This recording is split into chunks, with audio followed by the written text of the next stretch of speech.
Muito bom dia, começando uma segunda-feira ensolarada. Olha que maravilha. No Rio de Janeiro, para a grande maioria, um feriado. Não é isso, Israel? Israel, soldado fiel. Seja bem-vindo, meu camarada. Tudo bem? Segunda-feira, a princípio ensolarada, para aqueles que estão no Rio de Janeiro. Acredito que um certo feriado. Olá, Fernanda, tudo bem? Bom dia, bom dia. Tudo bem com a família? Já em Minas, já. Legal, sejam todos bem-vindos. Estamos chegando aí. Deixa a galera chegar. A galera é meio preguiçosa, né? Segunda-feira ainda. Ainda mais essa segunda-feira aí com eventos do G20. A galera não acorda, a galera não vai trabalhar. Hoje o pessoal deixou para mais tarde um pouquinho. Esperar um pouquinho aí até a galera ir chegando. Vamos lá. Deixa eu...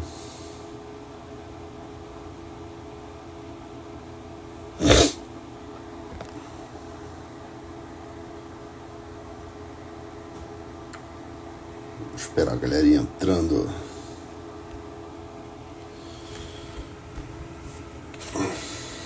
Sete h 33, né? Aqueles 2 minutinhos de atraso ali. Entrei com 32. Vou esperar aqui até o 35 e a gente começa aí o nosso papo matinal. E vocês estão bem? Passaram bem o final de semana? Foi tudo tranquilo? Isso aí.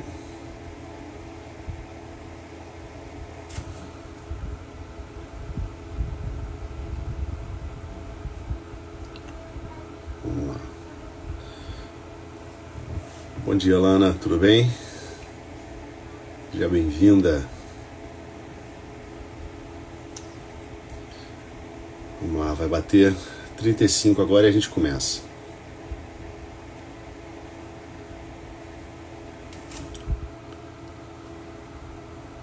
Bom dia, Luiz, tudo bem? Vamos lá, rapaziada. 7h35 aqui, 5 minutinhos depois do nosso papo matinal, né? Papo matinal que é minha responsabilidade e as minhas responsabilidades me salvam, né? Então, vamos começar aqui às 7h35 nosso papo matinal de hoje, conversando sobre o seguinte assunto. É comum, assim, né, a gente receber nos atendimentos, assim, eu atendo alguns casais, né? E o que me impressiona, assim, é que durante o período da paixão, no momento onde as pessoas estão vivendo aquelas mil maravilhas, existe toda uma paciência com os erros, com os defeitos do outro, né? Inclusive, eu já venho há um tempo falando aqui com vocês que o cerne que conduz um relacionamento, né, um casamento, a vida de um casal, é o que a gente fala de amor. Mas o amor, a palavra amor, né, ela soa pra gente de uma forma muito fosfórica, né? Então é necessário que a gente entre um pouco antes nessa história para a gente poder tentar entender quais são os atributos necessários para que um casal viva em harmonia. E obviamente que dentro de uma família, de casais casados, né, a necessidade de haver essa harmonia antes de que haja uma harmonia em relação aos filhos, né? Isso é um outro erro que a gente costuma ver na família. Às vezes as pessoas enfrentando muitos problemas com os filhos, o filho adolescente, o filho que está nascendo, aquele período, né, em que as crianças são muito pequenas e demandam muito afeto, mas há uma tentativa de ajustar essa questão sem antes ajustar a vida do casal, né? E é óbvio que isso daí anda contra a natureza da coisa. Por quê? Porque o amor, né, que a gente tem pelos nossos filhos nasceu por um amor que existe anteriormente entre os pais. Então é necessário cultivar essa questão do amor do casal. Só que, como eu estava falando, essa palavra amor, ela acaba soando, principalmente no português, de uma forma muito vaga. O grego ainda tinha uma definição melhor sobre amor, porque ele sabia especificar o que era um amor entre amigos, o que era um amor que presume responsabilidade, o que é um amor entre Deus e o homem. Então haviam tipos de amores para especificar cada situação, mas para nós a gente chama tudo de amor, né? Inclusive na música Fazer Amor de Madrugada. Cara, assim, será que esse amor ele tem tudo a ver com o amor que Cristo, por exemplo, derramou na cruz, ou o amor de uma mãe por um filho? Ou seja, fica um espectro de entendimento do que é amor muito grande. E aí, eu vinha falando nas lives anteriores sobre uma componente do amor conjugal fundamental, né? Que é o que nós falamos do perdão. Sobretudo, um casal se casa com a responsabilidade, com o intuito, e precisa isso estar claro na mente dos dois, de um completar o outro. E é exatamente esse o significado da palavra perdão, quando a gente junta o prefixo per, que diz completude, até o final, até as últimas consequências, e a parte ali, radical ali do doar, né? Então, até o fim, doar para completar, são entendimentos possíveis para a palavra perdão. E é óbvio que existe essa estreita ligação entre a misericórdia, o perdão e o amor. Ora, mas parece que nesse mundo que a gente vive hoje, a gente está olhando tanto para o nosso umbigo, perdemos a orientação, a gente está sempre olhando para nós mesmos, que a gente não entra no casamento ou no relacionamento com o intuito de completar, mas muitas das vezes com o intuito de ser completado. E isso, obviamente, fica um problema, porque fica cada um chorando suas misérias do seu lado, né? Cada um chorando suas misérias. Então eu fico aqui, porque ela não faz isso, ela não faz aquilo. E não demora muito tempo para que a gente perceba que aquela pessoa com quem a gente se casou, aquela pessoa com quem a gente se apaixonou, ela não é perfeita. Ela não é Deus. E aí isso vira um grande problema, né? Isso vira um grande problema, por quê? Porque eu começo a me decepcionar. Eu começo a me decepcionar com as pessoas. E aí, o que acontece? Eu começo a ter um erro de julgamento dentro do relacionamento, no qual eu começo a esperar ou desconfiar de que aquela pessoa ela não me quer bem, né, de alguma forma. Vocês sabem que é impossível para o ser humano não buscar o bem, né? Vocês sabem que isso está dentro da nossa vocação. Isso é novidade para vocês? Comenta para mim aí, se isso é novidade para vocês, o ser humano buscar o bem. Ou algum de vocês aqui acha o seguinte, não, o ser humano pode buscar o mal. Pode buscar o mal. O ser humano pode buscar o mal. Ele busca voluntariamente o mal. Vocês têm aí uma opinião? Comenta para mim aí. Ó, segundo Santo Agostinho ele vai dar uma definição perfeita, né, sobre o mal, que ele vai dizer o seguinte: o mal é a ausência do bem. Ou seja, o mal não tem substância em si. Ele não tem substância em si. Então, nós não podemos buscar alguma coisa que não tem substância. Nós buscamos o bem. Ah, Maurício, mas o que acontece, por exemplo, quando um cara é viciado em drogas e ele vai estar buscando a droga? A droga é um mal, Maurício. Pô, como assim ele está buscando um bem? Não, sim. Ele está buscando um bem. Porque ele espera, né, que aquilo ali vai trazer a felicidade para ele. O que pode estar acontecendo é que ele erra o alvo. Né? E por sinal aqui uma curiosidade, esse é o significado da palavra pecado. Né? Pecado significa errar o alvo. Dentro da prática do arqueiro, né, cometeu um pecado, ele errou o alvo, ele mirava em alguma coisa. O cara que está usando drogas ali, ele mira na felicidade, ele mira no bem-estar, ele mira num momento de prazer, num momento de alegria, mas no final aquilo ali não fecha, ele erra o alvo. Então a nós, seres humanos, por mais hediondo que seja aquilo que nós estejamos fazendo, nós estamos buscando o bem. Nós estamos buscando o bem. Mais complicado que seja lá, o cara que mata as pessoas, o outro que... as pessoas que cometem aborto, às vezes estupro, todas essas coisas, no fundo, por incrível que pareça, a pessoa está buscando um bem. Mas ela tem uma consciência deturpada e, obviamente, estão errando o alvo, né, diante dessas coisas. Então, todos nós buscamos o bem. Mas, de alguma forma, nos nossos relacionamentos, às vezes a mágoa, o tempo de convívio, a desilusão daquela pessoa não ser aquilo tudo que nós esperávamos, faz com que a gente comece a duvidar de que essa pessoa está buscando um bem. Então o que acontece? Acontece o seguinte, né? Por exemplo, você combinou lá de sair com seu marido e tal, aí pô, ele chegou atrasado, mano. Pô, aí você já começa a falar assim, ele não liga pra mim, ele não tá nem aí pros meus projetos, só se importa com aquilo que ele quer, que tá na cabeça dele, né? Pra ele só as coisas dele que vale. Ou então o marido que chega em casa, né, e tá esperando ali o jantar, né? E pô, passou o dia todo trabalhando, aí a esposa não fez porque estava enrolado com as crianças e tudo mais, e ele fala assim, pô, cara, ela não pensa em mim, ela não tá nem aí pra mim. Eu falei numa outra live que o perdão, ele tem 3 dinâmicas, né? Ele precisa entrar o perdão do roteirista, o perdão do personagem, o perdão do crítico. Ou seja, isso é a grande deturpação, a grande falha do amor do roteirista, né? Do perdão do roteirista. Por quê? Porque eu já entro na situação esperando que aquela pessoa está fazendo isso para me sacanear, para me fazer um mal. Só que essa pessoa, cara, que você está esperando isso, é a pessoa com quem você se casou. É a pessoa com quem você dedicou tua vida. Dedicou tua vida.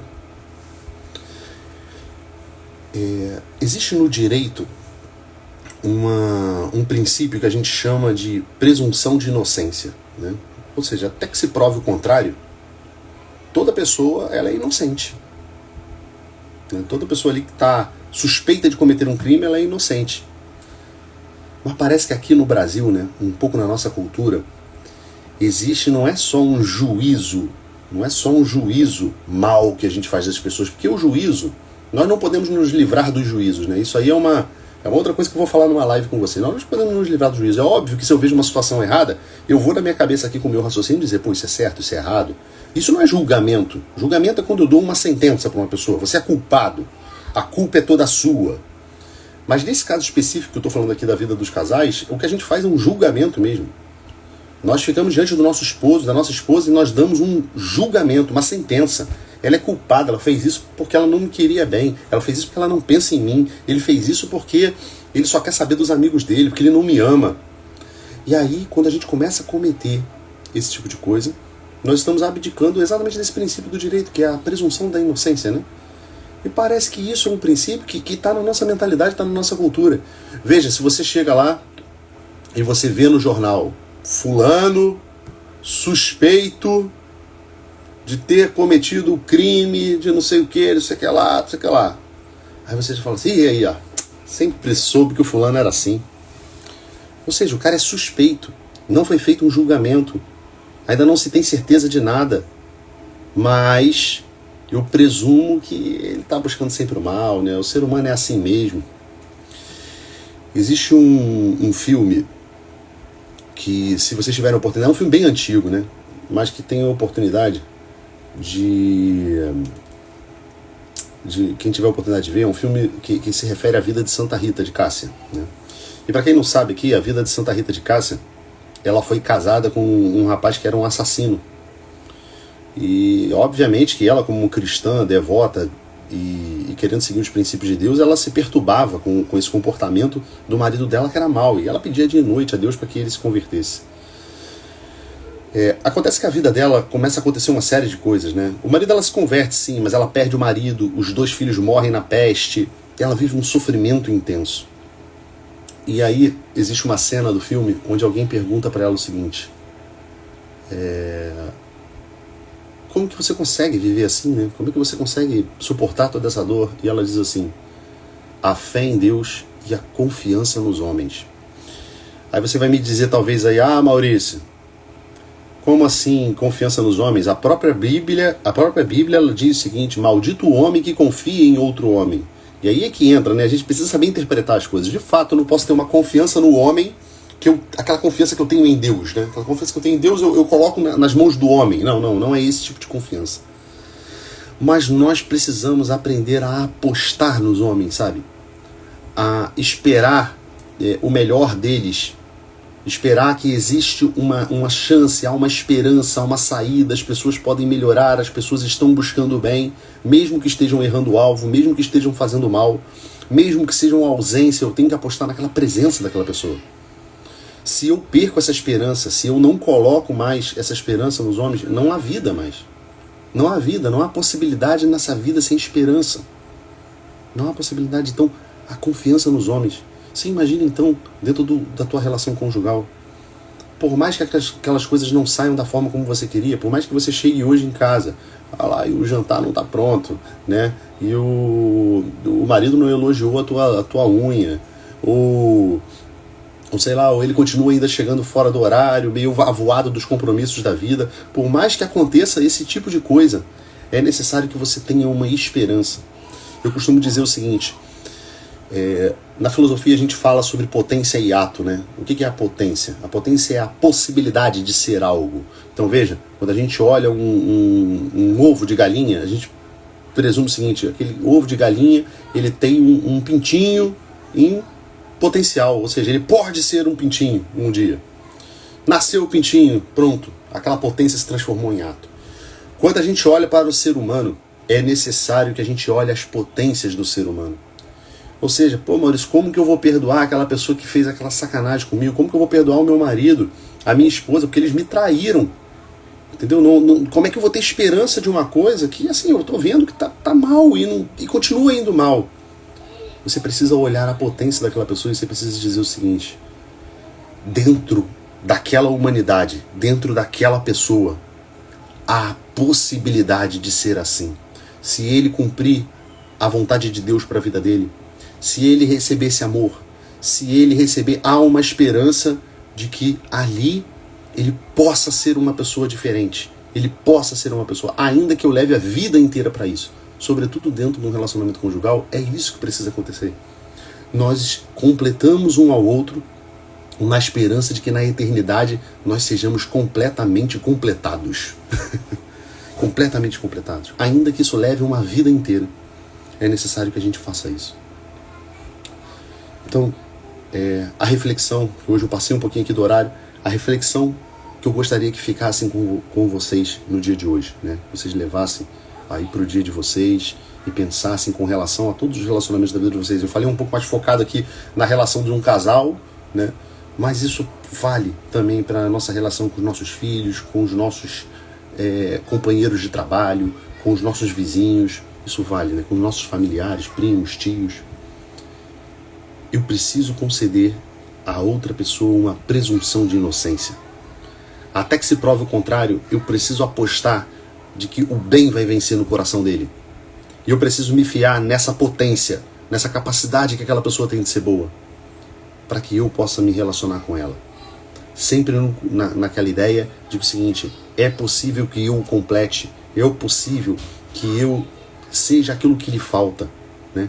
É necessário ter a fé em Deus e a confiança nos homens. Porque um dia nós mesmos também precisamos em alguma instância ser completado, né? Em algum instante na vida, nós também fomos mal julgados, né? Por um amigo, por outras pessoas. E alguém, para que a gente esteja onde a gente está hoje, né? Seja aí no seu campo profissional, na sua vida, alguém precisou dar um voto de confiança em você também, tá? Então, meus amigos, essa é a palavra de hoje. Fiquem com Deus e até o nosso papo matinal de amanhã. Compartilhem a live, tá? Me ajudem. Cada dia mais eu tenho visto aqui no papo matinal chegar mais gente. Tem sido legal, tem sido a galera aqui, tem uma galera aqui com a recorrência. Comentem na live, compartilhem, mandem lá, coloca no story de vocês. Fala, galera, papo matinal 7h30 da manhã todo dia, né, de segunda a sexta. Manda para seus familiares, manda para seus amigos. É muito importante que estejam mais pessoas aqui conosco, mais pessoas aqui possam estar ouvindo essa mensagem, tá? Compartilha no grupo de WhatsApp de vocês também, isso é muito legal também, tá bom? Fiquem com Deus, um grande abraço.